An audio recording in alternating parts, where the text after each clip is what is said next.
Muy buenas tardes. En el día de hoy vamos a terminar de comentar la actuación del equipo olímpico argentino en la Olimpiada de Ajedrez de Georgia.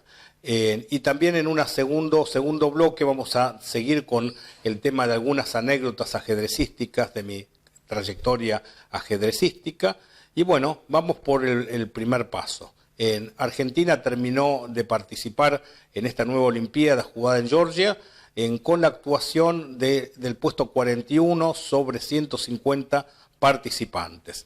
El equipo femenino también tuvo una actuación de índole similar.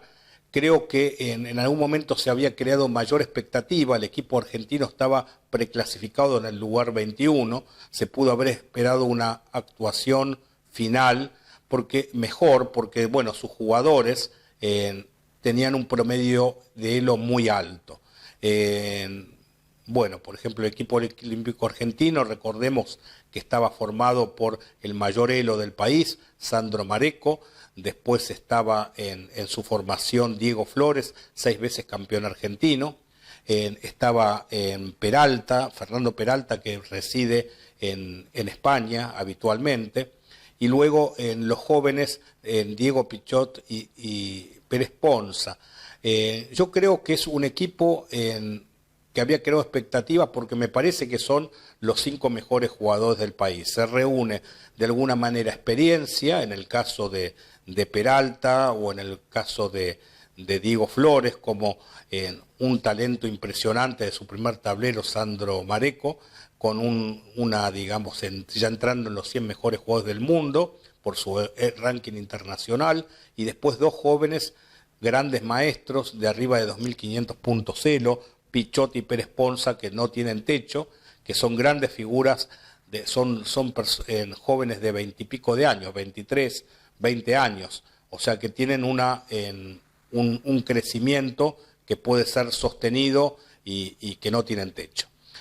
Creo yo que a pesar de que los números reflejen una actuación no tan buena, creo que nos han mantenido en vilo durante todas estas jornadas, donde se han mechado buenas actuaciones en triunfos importantes o empates buenos contra selecciones de los primeros lugares europeos, y después otras no tanto por debajo de las posibilidades. Quizás la derrota más inesperada fue contra el equipo egipcio, pero luego, si bien se han perdido con equipos de menor ranking, como la última ronda, por ejemplo, o con Georgia 2, en el equipo local del segundo equipo de Georgia. No, en ese caso había ganado Argentina por la mínima, pero me da la impresión que tiene que ver más que nada que son equipos de la ex Unión Soviética, y entonces la tradición ajedrecística es grande. Por lo tanto, me parece que la actuación pudo haber sido un poco mejor reflejada en los números, pero muy distinto es llegar a esa ubicación estando por abajo. En el sistema suizo tiene eso, que a lo mejor perdés 2 matches iniciales y después terminás jugando con equipos de África o de Asia no tan fuertes, y ahí terminás logrando una ubicación más importante que la obtenida, a lo mejor en el puesto 20, pero habiendo jugado gran parte del torneo por los puestos de abajo. El sistema suizo nuclea o empareja a equipos de similares puntajes.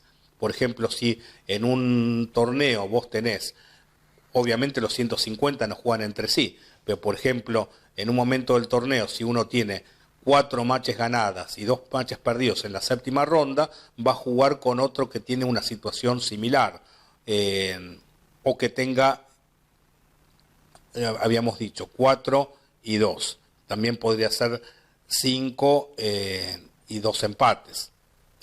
No sé si digo bien, no. 3 y 2 empates, ahí está. Entonces ahí es lo mismo que lograr 4 victorias. Entonces, por esa razón, yo creo que Argentina siempre se mantuvo en una muy buena posición y bueno, siempre ha jugado por arriba. Eso es la parte elogiable. De las actuaciones individuales, vale destacar a Diego Flores, que ha casi obtenido de los mejores puntajes en su tablero, de los mejores en el segundo tablero. Luego, Sandro Mareco en el primer tablero alternó buenas y malas, al igual que Peralta. Quizás esperaba más de los jugadores jóvenes que han, digamos, cambiado en el cuarto tablero, y me parece que ahí sí se pudo haber obtenido un resultado mejor. Creo que Pichot tuvo un buen comienzo, pero una mala finalización. Así que para todos ellos es una experiencia que es como un diamante en bruto, que se va a terminar de ver en las próximas Olimpiadas, ya con una situación de mayor fogueo, y entonces vuelvo a reiterar, este equipo creo que en algún momento nos va a traer mayores satisfacciones, y no me equivocaría en verlo entre los primeros 15 en la próxima Olimpiada. Bueno, esto por un lado. Vamos a ver ahora a continuación algunos videos que tienen que ver, por ejemplo, con el seleccionador del equipo olímpico argentino, el Pájaro Felgaer, que reside en Chile y que se ha retirado de la práctica internacional de ajedrez y fue el entrenador del equipo olímpico masculino. Y bueno, de eso vamos a tratar ahora para terminar el bloque de estas Olimpiadas de Georgia 2018.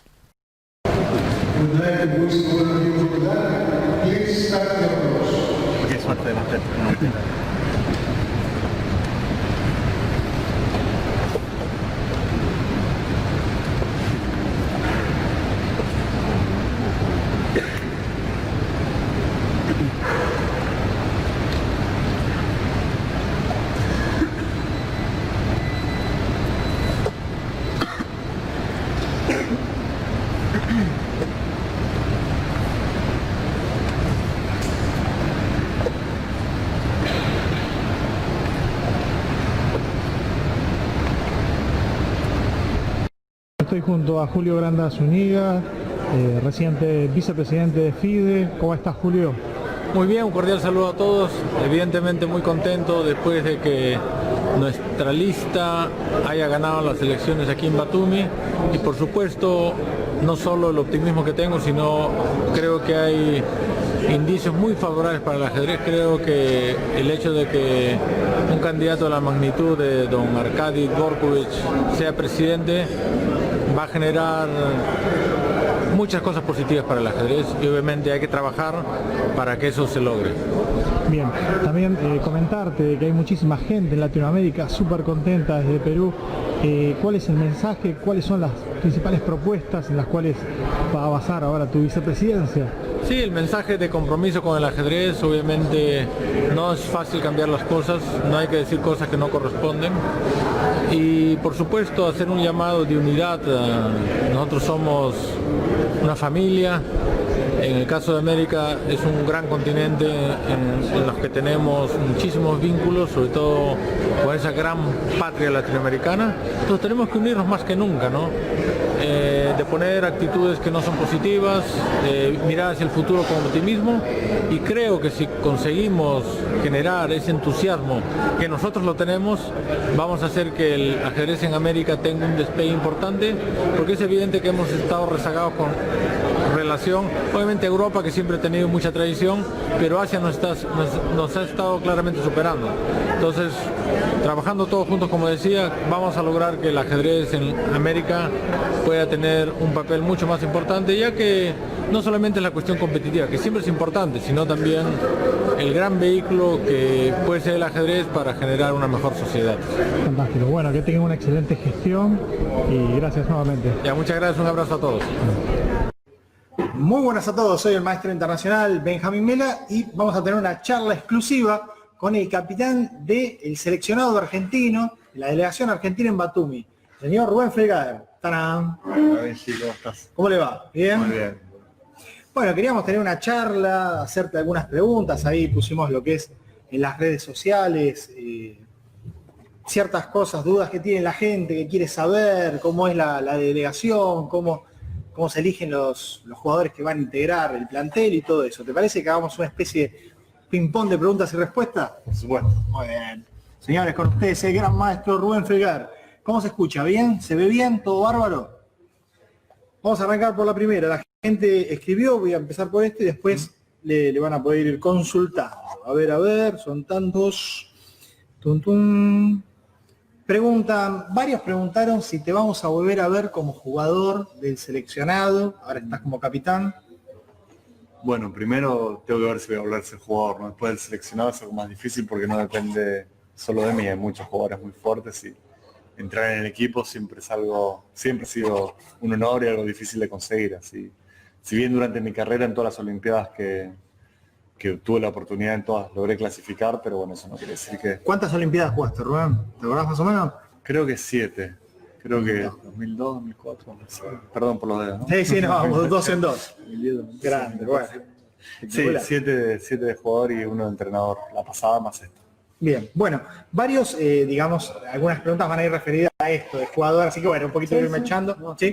Jorge Luis Luque, bueno, el otro lo había preguntado Pablo Duarte. Jorge Luis Luque dijo, ¿a qué se debe su decisión de no competir para, bueno, ganarse un puesto en el equipo olímpico, ya que tuvo muy buenos resultados con jugadores de gran nivel?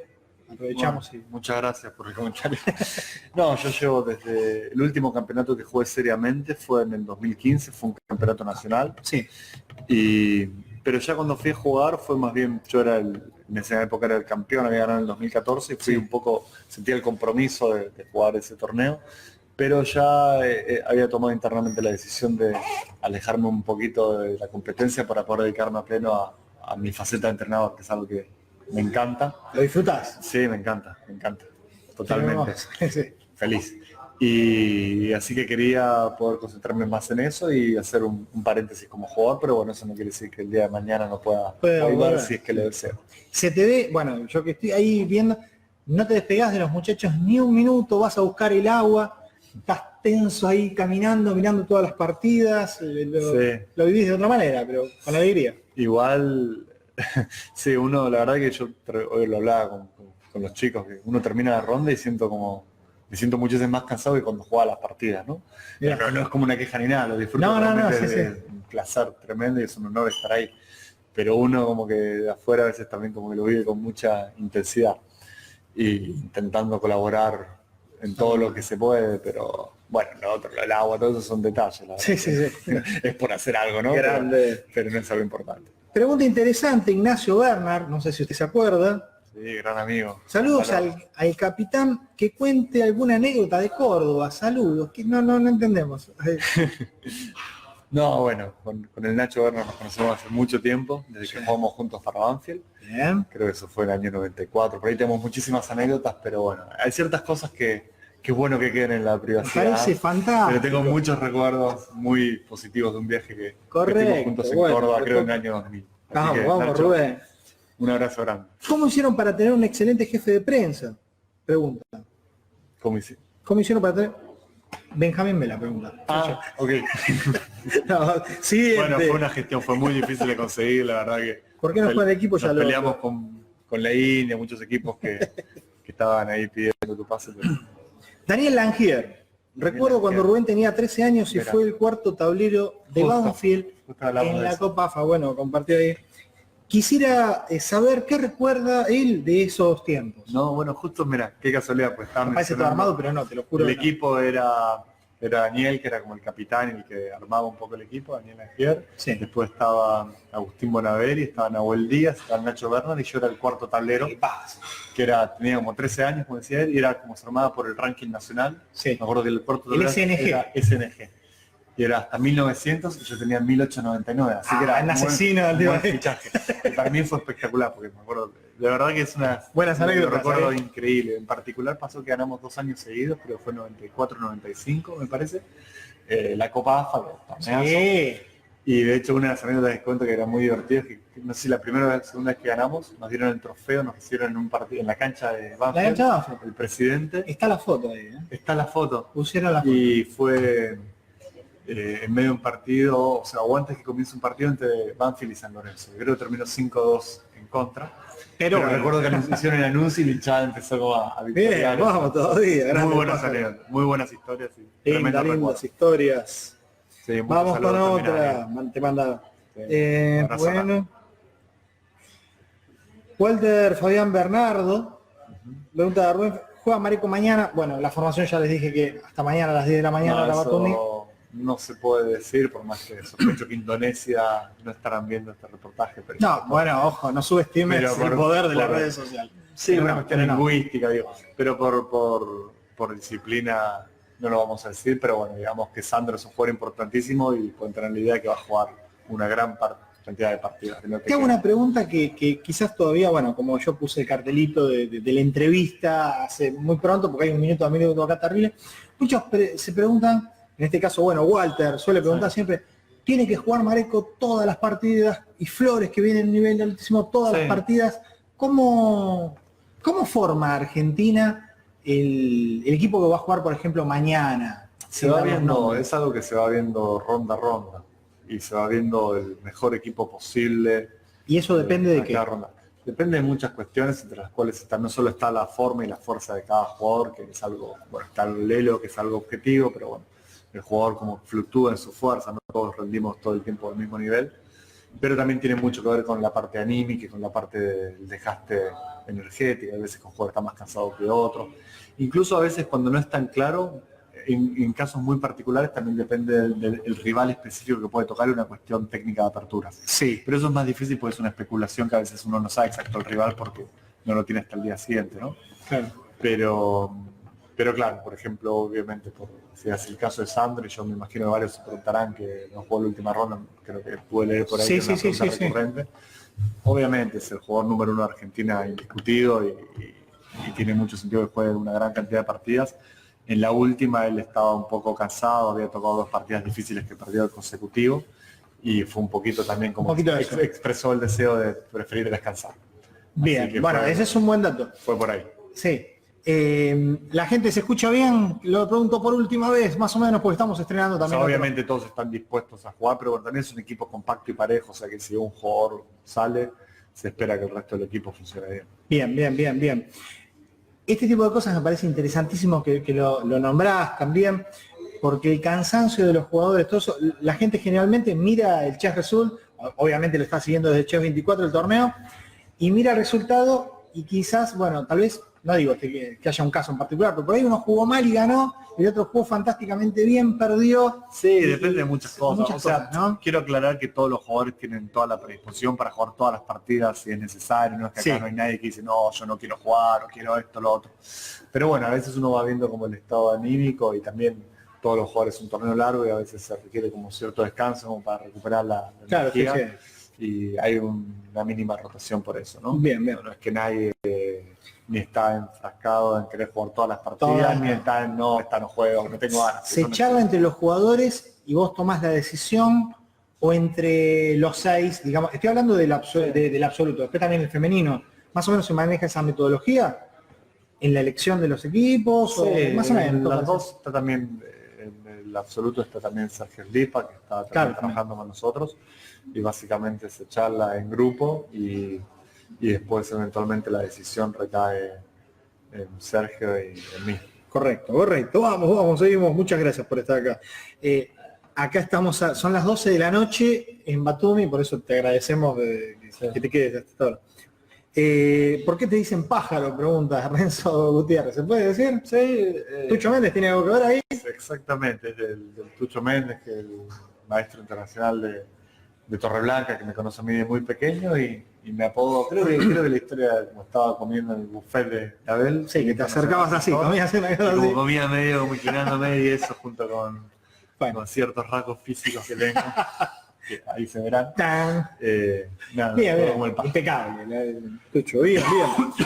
Ferruccio Sanovello, mi pregunta para Rubén es, ¿cómo se plantea la estrategia del equipo? ¿Cómo se plantea la estrategia del equipo según el rival? ¿Hay una estrategia de equipo o es por partido individual? Por ejemplo, ¿las tablas sirven con negras y las blancas son los que tienen un poco más de responsabilidad de conseguir el punto? Bueno, eso es algo estándar, pero en general es un poquito más, depende también del equipo y la formación del equipo contrario. Hay equipos que a veces son muy fuertes en los primeros tableros y más débiles abajo, con lo cual se busca, como nuestro equipo es bastante compacto, no hay tanto desnivel. Si hay un desnivel así, se busca como intentar puntuar más abajo. En el sentido que, bueno, las partidas se juegan todas, pero Sí. digamos que si el primer jugador está jugando contra un jugador fortísimo y abajo en el tercer y cuarto hay 100 puntos de diferencia a nuestro favor, Claro. es natural que en el primer tablero unas tablas no van a ser mal vistas. Sobre todo, bueno, de negras, uno siempre tiene que en primer luchar por la igualdad, ¿no? Pero depende de los rivales. Pero vale, sí, es interesante porque muchas veces, mirá, 60 personas en este momento a las 5 de la tarde. O sea que después muchos lo van a saludos ver. a todos, muchas gracias por...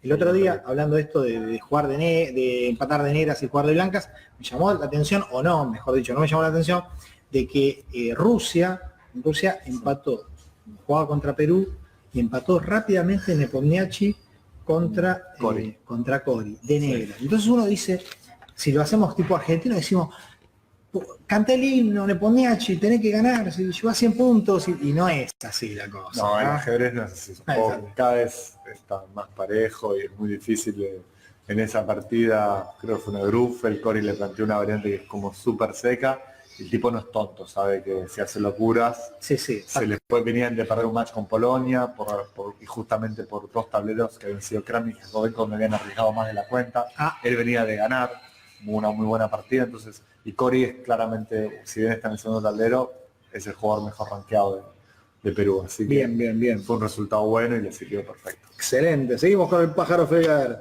Giovanni Martínez, campeón iberoamericano como capitán. Bueno, es como cuando Rusia tenía de suplente a Kasparov. Wow. La pregunta es la siguiente. Nunca tanto, pero muchas gracias. ¿Ayuda usted a la preparación de aperturas a los jugadores de la selección? Sí, es la idea. Igual en el caso de los chicos, es como que todos tienen muy buena preparación y la verdad que ya vienen con el trabajo muy bien hecho, así que es más un poco, de pronto vemos juntos, un poco de orientación, o sea, más que orientación, pues la verdad que tiene un nivel tan alto que no me siento como capacitado para orientarlos muchas veces, sino más bien una discusión, ¿no? Bueno, juega tal cosa, ¿qué te parece? Vemos un poco juntos. Pero el grueso del trabajo lo han hecho ellos, y lo mío es más un poco ir viendo qué cosas, y si en alguna cuestión puntual hace falta un poco analizar una posición, obviamente que yo estoy ahí para hacerlo. Es difícil preparar porque a veces el fixture está a las 11 de la mañana, a veces a la 1 ya nos tenemos que ir, Sí. hay muy poco tiempo. Una cuestión pequeña ahí Así para que se mirar. hace todo lo que se puede, pero sí, intento yo. Rubén, voy a repreguntar. Es Rubén la idea. era un jugador teórico, ¿podemos llamarlo así?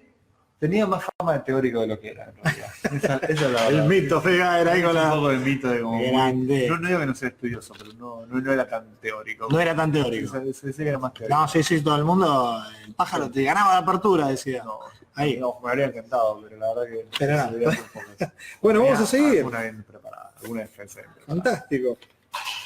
Bueno, la pregunta de Giovanni también habla sobre el equipo mexicano, que está dando un handicap, dice, pues bueno, por lo que sea, temas ahí internas del equipo. Cada Alberto país una Jolodó, historia.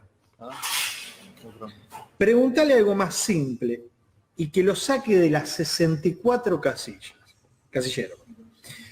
¿Cuándo viene por el barrio de Almagro? Decir que se lo extraña en Buenos Aires. Pucha, Alberto, sí, un abrazo muy grande, creo que hay muchos amigos conectados, me alegra. Sí, de hecho en octubre voy a hacer un viaje a ver si me paso por Torre algún día. Sí, bueno, como corresponde. Bien, Sergio Tumini, ¿cómo está anímicamente el equipo? ¿Por qué se hacen cambios todas las fechas? Upa, tiró acá, pregunta, ¿eh? Sí. ¿Cómo está el equipo?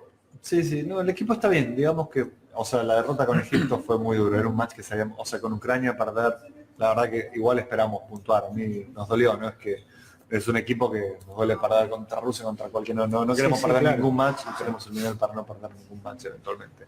Si bien obviamente hay equipos que son favoritos, eso no se discute, pero digamos que no nos conformamos con derrotas dignas o algo así. Hoy perdimos por la mínima con Ucrania. Quizás otras Olimpiadas atrás podríamos haber estado contentos, pero ahora ya eso no es suficiente. Así que fue molesto, pero aceptable, ¿no? Con Egipto fue mucho más duro. Claro, los dos fueron Porque 2,5, era un 1,5. match favorito ¿Y la diferencia? y era un match muy complicado porque tenían dos jugadores muy fuertes en los primeros tableros y los otros tenían un elo que quizás no reflejaban lo peligroso que podían ser, sobre todo en el cuarto que fue una partida muy buena. Pero ese nos golpeó.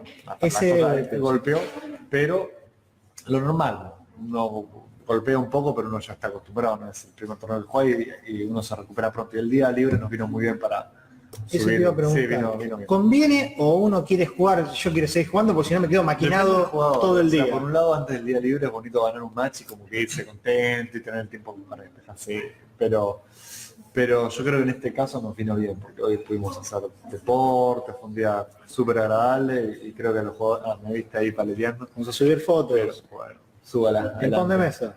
Y, ¿cómo se dice? Creo que ya como los ánimos para mañana ya están impecables, a eso. Ya estamos bien. Sí, estamos... sí, 100% recuperados. Y ahora que son las 12, ¿hay puesta a punta contra? ¿Se va a mirar algo ahora o no vamos a descansar y mañana? Siempre estoy chateando, bueno, tenemos un grupo ahí en WhatsApp, bueno, estamos en el mismo hotel, tampoco es tan difícil comunicarse, pero siempre hay alguien que prepara más de noche, otros preparan de mañana. Yo ahora posiblemente cuando termine la entrevista voy a ir con algunos jugadores a ver algunas cositas y después con el resto mañana por la mañana. ¿Te pasó, Rubén, que suena el teléfono, ring, 4 de la mañana, hola, ¿quién es? Che, Rubén, contra la Grunfeld, ¿no? No, o sea, por nos esta hemos línea. quedado preparando, bueno, yo un poco acompañando y otros preparando, pero no está tan tarde. No está tan tarde. Vamos con Rubén, seguimos. Marcelo Forero, lo mismo que preguntaba mucho, bueno, ¿cuándo lo vamos a ver jugando? El equipo olímpico ya lo dijo. Ojalá. Darío Aznar, Benja, pregunta sobre cómo está el equipo anímicamente, ya lo vimos. ¿Qué expectativas tienen para el resto? Dice Darío Aznar. O sea, ¿a qué apuntamos? Yo creo que somos un equipo bien ambicioso, o sea, realmente tenemos una buena preclasificación, mejor que las de 20, ¿no? Estamos en 20, imagínense, uno dice 20 y suena nada, pero son sobre más de 180 países, no es poco. Y el ajedrez ha vuelto muy competitivo, hay muchísimos países que tienen mucho nivel, así que 20 es un número. Y la verdad es que obviamente aspiramos a mejorar la preclasificación lo máximo que se pueda, o sea, venimos de perder 2 matches, entonces uno como que es un poco más moderado ahora, sí. Pero todavía falta más de medio torneo, entonces yo creo que está todo abierto, o sea, igual un score razonable, 3 en 5, no, claro. Todo puede pasar, o sea, uno pierde un match, pero ayer jugamos al lado de Rusia, no es que, sí, claro. digo, en la mesa al lado. Así que nada, las expectativas son altas. Yo creo que el equipo está recuperado y espero ojalá que podamos ganar mañana con Tritonencia, recuperarse del top. ¿Es esto lo que vos ves las expectativas o los jugadores también lo sienten así? No, estamos todos muy unidos en esto. Un equipo ambicioso y queremos hacer un resultado realmente muy bueno. Uno en la competencia, uno siempre aspira, pero alto y después, bueno, pueden pasar distintas cosas. Bien, la realidad puede estar bien, puede estar mal, pero todos creo que decir que el día de hoy, si me preguntás, sí, todos estamos confiados de que este último lo vamos a recuperar y que vamos a terminar haciendo un torneo muy bueno. Vamos, pájaro querido. ¿Estás para un par de preguntas más? ¿Cómo estás? Sí. ¿Un poquito más? Dale. Feliz. Vamos todavía. Fabián Hernández, ¿podría hacer una pregunta fuera de contexto? No, bueno, no me está hablando del match de Cárcel, no. Silvana Anelo, yo no voy a preguntar nada, solo les deseo mucho éxito en las partidas. Muchas gracias. Mauricio Paviniano, pregúntale si piensa volver a jugar de manera oficial. Es algo que Sí, por ahora, bueno, lo comentaba. No digo, yo dejé de jugar más por el deseo de dedicarme un poco más en profundidad a esto otro, pero no tengo ningún tipo de... Entrenador. O sea, me encanta, o sea, sigo amando el ajedrez, Sí, jugar y en un momento me imagino... Puede ser, ¿no? Una vuelta ahí. Igual a medida que pasa el tiempo cuesta un poquito más, pero ¿cuesta? Ahí uno se le da más cositas. ¿Estás jugando por internet? ¿Estás jugando algo? Por internet juego. ¿Te gusta? Sí, lo que pasa es que es muy vicioso eso, ¿no? Pero hace poco me enganché en una de estas páginas súper populares y se va la vida ahí. No podés parar. Hay mucho trabajo que hacer así. Bien. Un montón de preguntas, acá te hago algunas nada más, dale, y lo dejamos al amigo descansar. Lo vas a ver acá, voy a ir subiendo, ahí vamos a ir bajando. Saludos de Puerto Rico, Pedro Brito, mucha gente. Lautaro, Jorge Aracama. ¿Sería una buena estrategia para nuestro equipo poner a los jugadores más fuertes en el tercer y cuarto tablero? ¿O no se puede? Bueno, eso es una especulación media extraña, porque si te fijas hay tantos equipos que hicieron eso, que al final se desvirtúa todo. No es que uno piensa, no, pongo a los jugadores más fuertes en tableros más bajos. Primero, nuestro equipo también es un equipo particularmente parejo. Claro, no hay... o sea, bueno, Sandro ahora tiene un elo más alto, pero digo, hay equipos que son mucho más desparejos y como hacen estrategias de ese tipo. En nuestro caso, son unas especulaciones inciertas y que la verdad que cuando lo pensamos valoramos que no tenían ningún tipo de sentido especial. Y la formación del equipo argentino, digo, del absoluto, ¿Fue por Elo? ¿Fue consensuado? ¿Lo armaron por Elo? Fue consensuado con Pero, todos los jugadores y por Elo. Bien. Están todos de acuerdo. Perfecto. Rubén González, un fuerte abrazo a Fegar. Vamos a seguir un poquito más. Rafael Leitao, creo que lo conocés. Saludos al Pájaro y a los amigos de Argentina también. Suerte ahí, éxito a Brasil, que los queremos mucho. Así es. Mucha gente. Eliana Mendieta, saludos al Pájaro. Remo Bazán también. Excelente. Ángel Aberbach de Torre te saluda. Jugó con Negras en Torre, una Chesena siciliana. Abrazo Héctor, equipo unido. Bueno, simplemente quería agradecerle, maestro. Muchas gracias por estar compartiendo con nosotros. Y muchas gracias a vos por todo el trabajo que estás haciendo para difundir y que todos los aficionados puedan vivir un poquito más de cerca este tremendo evento, ¿no? Que es increíble. La Olimpiada sí, es lo más. Sí. ¿A vos te gusta como jugador? ¿Te gusta como entrenador? Está como aguatero, como todo. Digo, para un ajedrecista esta es la meta, increíble. ¿no? Así que sí, para mí es un honor estar acá. Es el mejor torneo del calendario mundial. Bueno, excepto que seamos Carson y que juguemos el match. Es que yo creo que incluso es mejor que el match, por lejos. Porque en el match, o sea, en los matches no, bueno, el campeonato mundial es el campeonato mundial, pero digo, la diferencia en el match muchas veces son partidas, puedes jugar una partida, empatar una Petrofa en 15 jugadas. Ponen bola. Vos vas de público y en cambio acá en todas las rondas tenés cientos sangre de por todos partidas, lados. siempre pasa algo espectacular, todo el tiempo. No tenés por dónde aburrirte, así que para mí siempre fue, no solo desde que he tenido como el honor de participar y desde mucho antes también, siempre fue el torneo que me gustó seguir. Por cuando era chico, cuando lo seguía en el diario, no había internet. Ahora tenés que ver el mirar equipo, todo ver el match y levantarse a la mañana y buscar el diario y ver cómo salimos. Increíble. Y ver todos los otros equipos y las partidas. Siempre fue espectacular. Impresionante. Señores, fueron las palabras del gran maestro Rubén Felgaer, el capitán de la delegación argentina. Les mandamos saludos gigantescos y vamos a estar compartiendo muchos más videos. Hasta luego. Adiós. Adiós. Bueno, en este segundo bloque seguimos con la sección de anécdotas de ajedrez. Voy a comentarles una que acaeció en un torneo de Mar del Plata, que tenía que ver con el campeonato argentino de menores de 26 años. Se estaba disputando arduamente por entonces los 6 primeros de esa categoría de un torneo final de 16, que se hacían torneos clasificatorios en forma previa y se llega a esa final de todos contra todos. Y se estaba disputando arduamente los puestos clasificatorios. Promediaba la mitad del torneo y me toca jugar con Luis María Campos, un maestro internacional actualmente residente en España, que ya ha forjado su vida en privada allí, casándose con una, creo, señora alemana y teniendo hijos. Pero bueno, por entonces éramos jóvenes y estábamos luchando por entrar al torneo que clasificaba al torneo mundial por equipos de menores de 26, la Olimpiada Universitaria, que se hacía en San Juan de Puerto Rico en esos años.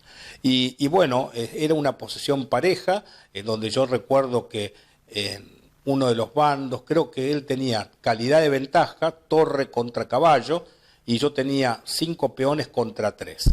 Y por entonces las partidas tenían la modalidad, después de haber llegado a la jugada 60, 4 horas para las primeras 40 jugadas, 2 horas cada uno, y después había 1 hora más para las siguientes 20 jugadas. Y entonces se suspendió. Y había una jornada de suspendidas que era cada 3 partidas. O sea, eso habrá sido en la 5ª ronda. Volvió a seguir esa sesión de suspendidas, que creo que eran de 4 horas. Y bueno, ya todo esto habíamos llegado a la jugada 100. Y la partida se seguía en una ardua lucha, quizás habiendo cambiado algunos peones, pero todavía yo estaba intentando ver si podía imponerme, porque esa victoria o no era de una gran importancia. Bueno, creo que fueron 3 sesiones de suspendidas de 4 horas, más las horas de juego. Creo que es una partida, si no me equivoco, récord mundial de la duración de esa partida. Yo creo que fueron 180 o 185 jugadas, que terminó con mi victoria después de 3 sesiones de suspendidas, más la primer parte de la partida. Entonces, esa fue una anécdota de haber jugado posiblemente durante mucho tiempo la partida más larga, hasta que yo tenía registro. Bueno, después vamos a otro, muchos años después, sería alrededor de, mis 28 años, año 1991, 1990-1991, había emprendido mi gira europea y había participado en primer término en torneos que me habían ido bien en todos ellos. El primero de ellos había sido en Benidorm, después que creo que quedé en tercer término, torneos donde había grandes maestros y juegos aficionados, un torneo abierto. Después jugué en la ciudad de Zaragoza, torneo todavía de mayor importancia que el anterior, en que me clasifiqué segundo, y entonces había reunido algunos premios en dólares que eran muy importantes para esa época, porque bueno, eran como una situación como en la actualidad, donde $100 era un dinero significativo. Y entonces había llevado algún dinero más para sostenerme en los primeros torneos y tenía ese dinero por entonces encima.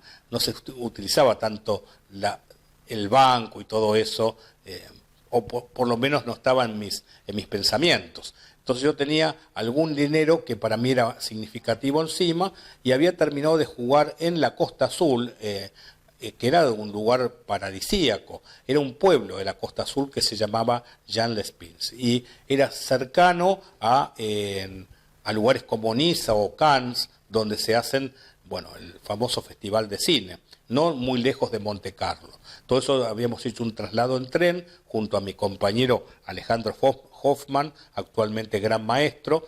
Él tenía un nivel aceptable de francés del colegio secundario y había llamado a los organizadores que nos habían dado el alojamiento durante el torneo. Era un torneo con buenos premios, donde había grandes maestros ya muy prestigiosos. Creo recordar algunos. Estaba Ivkov, que había sido de la época de Bobby Fischer, campeón de la vieja Yugoslavia durante muchos años, y estaba entre los 8 mejores jugadores del mundo en otro momento de su trayectoria. Un ex campeón norteamericano, Federowicz, gran maestro también. Adianto de Indonesia, campeón de Indonesia, gran maestro que le ha ganado alguna partida a Karpov. Gintin, que es otro jugador indonesio que me tocó a mí y yo empaté en el torneo. Hebden, que era de los mejores jugadores de Inglaterra, y otros importantes jugadores yugoslavos, por la proximidad de esos países de la ex cortina de hierro. Entonces ocurrió eso, que la anteúltima ronda se hacía en un horario normal que terminaba la noche, y era un pueblo tranquilo, pero esto era sábado a la noche y es como que había mucha gente en los parques y gente que pronto que había una serie de hippies y los veía medio fumados ahí en la calle a toda esta gente, y yo tenía que volver al lugar de alojamiento, que era como una subida como a 8 cuadras en una situación hacia una barranca hacia arriba, y yo me empecé a asustar del lugar y entonces decidí salir corriendo. Mi compañero estaba jugando una larga partida que terminó a altas horas de la noche y después al otro día la partida comenzaba por ser la última ronda bien temprano a la mañana, tipo 8 de la mañana. Entonces me fui en una corrida, en subida, y al llegar terminé ahogado y no recobraba mi respiración. Bueno, finalmente, como esto no ocurría ni tomando un té ni nada, decidí hacer una consulta en un centro médico y bueno, me dieron como un tranquilizante. Había sido una situación estresante y nada más. Y bueno, lo que ocurrió es que al otro día, como tenía este certificado médico, jugaba con el otro argentino. Y bueno, el que ganaba prácticamente era el campeón del torneo. Y como teníamos una cierta amistad, habíamos ido juntos al torneo y habíamos decidido compartir los premios en el torneo, yo le dije, mirá, te quedaste despierto toda la noche conmigo, no me parece justo que yo termine tratándote de ganar la partida, así que más vale presento el certificado médico y me quedo a descansar, que estaba realmente destrozado. Finalmente mi compañero ganó el torneo y después yo me presenté a la entrega de premios. Yo no sé si fue muy bien visto por los otros, que tenían como una sonrisa socarrona, pero en realidad fue lo que ocurrió y yo actué con total naturalidad llevando el certificado médico, pero fue un momento realmente estresante y fue exótico, digamos, más aún, fue más que nada de mi mente, de estar en un lugar de ahí de la Costa Azul y que bueno, tenía unas modalidades que bueno, no se veían por entonces en nuestra juventud en Buenos Aires. Y entonces, bueno, eso es lo que ocurrió ese día, ¿no? Bueno, es una anécdota un poco extra-ajedrecística, de alguna manera. Después, en el torneo anterior que había jugado, en Zaragoza, que les acaba de hacer mención, en la última ronda me tocaba jugar con el jugador más importante de ese momento en que residía en España. Se trataba del gran maestro peruano Orestes Rodríguez, que venía de un largo invicto, jugando en torneos abiertos y también representando su equipo, que era el Vulcá, que era el campeón de España por equipos. Y justo me toca en la última ronda llevando negras. Y yo tenía un estilo muy agresivo por entonces y solía jugar repertorios de apertura de todo o nada, y en este caso había decidido jugar el sistema Botvinnik, que es un sistema muy agresivo con negras para contrarrestar el peón 4 dama o el D4 del rival en la situación inicial. Lo que pasa es que la experiencia en Argentina, si bien yo era un jugador que me interesaba la teoría e investigaba por mi cuenta las líneas teóricas, en ese momento, ya durante mi formación ajedrecística, acostumbrado a un tipo de juego de los juegos argentinos que rehuían o huían de la parte teórica y trataban de jugar un sistema clásico, escapando de las líneas principales, y más aún cuando se trataba de posiciones muy agresivas para enfrentarme a mí, y buscaban juegos mucho más calmos, de simplificación, de llegar a un final de juego. En Europa no pasaba eso, estaba todo el mundo discutiendo la teoría, jugando líneas agudas, y entonces yo en un momento de la partida, de la apertura, me paro y estoy caminando por el recinto de juego y me pongo a hablar brevemente con otro jugador argentino que estaba jugando el torneo, y me dice: ¿estás al tanto de la teoría de esa posición? Iríamos por la jugada 12, 14. Yo le dije que en realidad tocaba de oído esa posición, y me decía: ¿cómo te vas a meter en una posición tan al filo tocando de oído? Yo le digo: de tanto que lo he jugado en Argentina y que nadie entraba por los caminos principales, uno termina no estudiando el último grito de la teoría. Y entonces, lo que pasó es que también la posición, de alguna manera tenían razón los jugadores argentinos que huían de esas posiciones conmigo, porque yo me sentía en el terreno táctico como un pez en el agua. Y quizás él, si hubiera llevado una partida más tranquila, hubiera podido imponer su experiencia. Y en el cambio de golpes, como llamamos a veces los ajedrecistas, parafraseando al boxeo, terminé yo viéndome favorecido y logrando ese resonante segundo puesto en el torneo internacional abierto de Zaragoza, ganándole a este importante jugador peruano nacionalizado español, que en ese momento estaba en la cresta de la ola. Bueno, y después, por ejemplo, hay otro torneo que jugué en España de otras características. Creo que eso fueron un par de años después, habrá sido en el 92. Era un torneo que se hizo en la ciudad valenciana de Alcira, y tenían la modalidad de ese torneo ser un sistema más nu. Ese sistema más nu era la única vez que jugué en mi vida, era una maratón de ajedrez, donde participaban, vamos a suponer, 150 jugadores, en los cuales en la primera ronda jugaban 50 contra 50, y había otros 50 que esperaban su turno cuando terminaba la partida rápida, que supónganse que era 5 minutos por cada uno.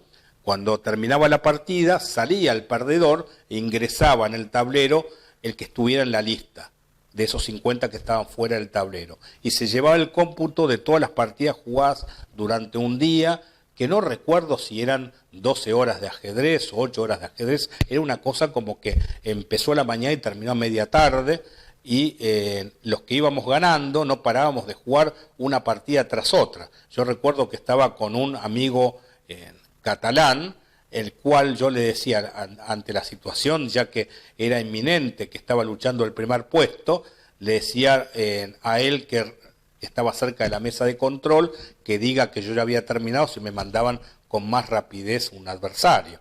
Y entonces había jugadores, incluso argentinos, muy buenos, como grandes maestros como Sergio Slipa, que fue quien acompañó de capitán actualmente al equipo femenino, o Pablo Zarnicki, que era todavía más importante, había sido campeón mundial juvenil en Buenos Aires, he sido varias veces integrante del equipo olímpico argentino, alguna vez campeón argentino seguramente, y bueno, y no sé si Pablo Ricardi, que fue uno, creo que el mayor veces que consiguió el campeonato argentino en la historia, que estaba también en ese momento, en ese torneo raro, simpático. Entonces yo me he dado cuenta que había muchos escolares que recién empezaban y yo cometí la viveza criolla de jugar, después de empezar las primeras partidas más normales, y me he dado cuenta que jugando a dar el jaque mate pastor conseguía ganar la partida en 4 movimientos o en 6 movimientos, y entonces iba ganando una partida tras otra, superando a estos jueces que hice mención y otros grandes maestros yugoslavos que quizás estuvieron invictos en todo el día sin perder ninguna partida. Yo había perdido un par de partidas con algunos maestros españoles que me habían tocado, pero había logrado imponerme con mayor velocidad a los rivales, que ellos jugaban partidas normales y que cada una de ellas a lo mejor les significaba entre 3 y 4 minutos terminar, y yo terminaba muchas veces en segundos cuando me di cuenta que ya estaba en condiciones de luchar por el primer puesto del torneo. Luego, bueno, también hubo algunas cuestiones de torneos importantes que yo jugué en ese primer año de gira europea, en donde yo me echaba en torneos de importancia abiertos, donde había grandes maestros de mucho nivel, como estos que hice mención en ese torneo que yo jugué en Jean Lespins en Francia, torneos donde yo trataba de progresar mi juego y mi ranking, y había otros torneos donde no iba casi ningún maestro, ningún gran maestro, donde había un premio menor. Quizás en los otros torneos tenían un primer puesto de $5.000, y estos torneos menores eran de un primer puesto de $1.000. Esos $1.000 para nosotros era significativo, y no había ningún español, ningún jugador europeo que vaya a jugar ese torneo que duraba 9 días. Y para mí era un torneo que sentía que me sentaba a jugar y tenía muchas chances de ganar. Entonces había ganado un torneo de esas características en Tortosa. Después un poquito de más premios en San Cugat del Vallès, que hice mención en las últimas charlas que había hecho, que participó Pomar y todo esto. Y en este torneo que yo les hago mención, primero estoy hablando del torneo de Hospitalet de l'Infant, después les voy a hablar de algunos torneos de menor nivel. El torneo fuerte del circuito catalán había tenido la posibilidad de ganarle a jugadores encumbrados como Jordi Magent, que era actual campeón de España de ese momento. Y como les había dicho, en el torneo de Zaragoza, jugado unos meses atrás, le había ganado a este señor Orestes Rodríguez, gran maestro también.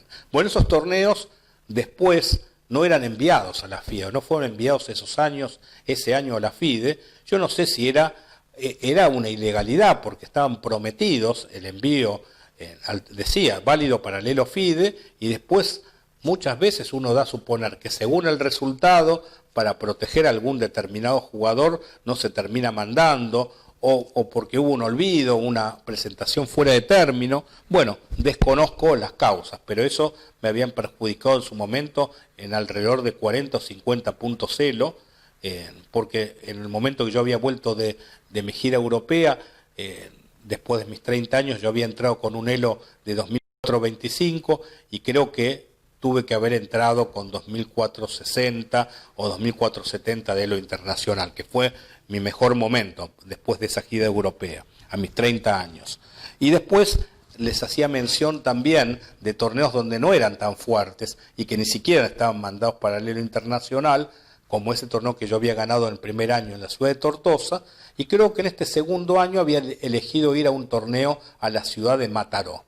En ese lugar había un jugador peruano, que cuando me presento al recinto de juego, que iba a ser como la inauguración, iba a comenzar el día siguiente, creo que de apellido Vidarte, maestro internacional, él residía en este lugar y me dijo en el lugar donde él vivía en una pensión, para abaratar costos, porque en ese caso no me pagaban el alojamiento del torneo, ni la comida, así que yo había decidido ir por las mías a intentar tratar de ganar ese certamen. Bueno, lo que ocurrió, ni bien me alquilé esa habitación, el esposo de la dueña de esa pensión empezó como a atacarme y empezó, parece que el tipo había estado en la guerra civil española, un hombre grande, pero empezó como a insultarme, así como sin que nada pasara, y realmente me sentía amedrentado y asustado, pues yo sabía hasta qué punto podía llegar esas amenazas sin que nada hubiera ocurrido,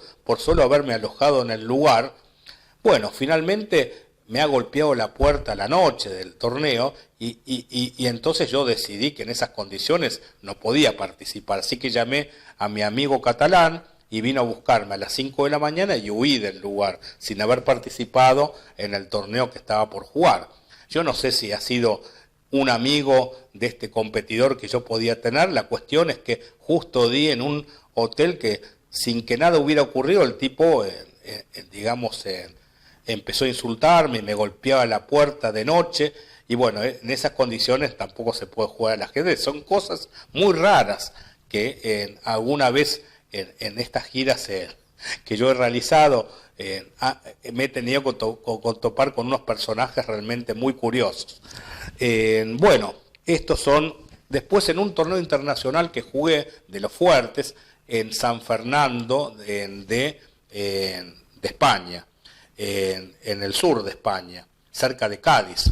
Entonces había un torneo muy fuerte que jugó en estos grandes jugadores búlgaros que están haciendo giras por entonces, entre los que se encontraba el ex campeón mundial Topalov, que ganó el torneo de punta a punta. Había varios jugadores argentinos que jugamos allí, estaba por ejemplo Ricardi, Gómez Bailo, creo que Pablo Zarnique, Guillermo Sope, también varias veces campeón argentino, que me tocó la última ronda. Yo hice una actuación decorosa, salí invicto, empaté varias partidas, como 5 y gané 4.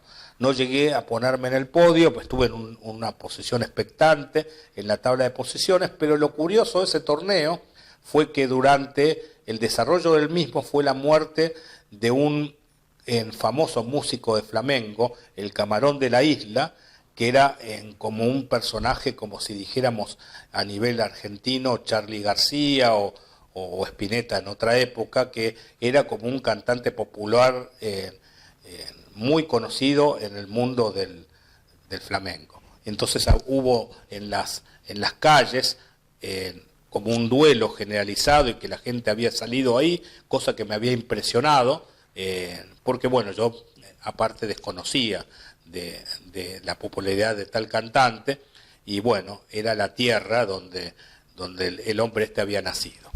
Y bueno, estos son entonces algunas anécdotas que espero que les haya gustado, algunas curiosas, otras de jugadores importantes o de torneos prestigiosos, y otras que tienen que ver con la extra-ajedrecístico. Bueno, espero que les haya gustado este 26º programa. Bueno, hasta la próxima semana. Gracias.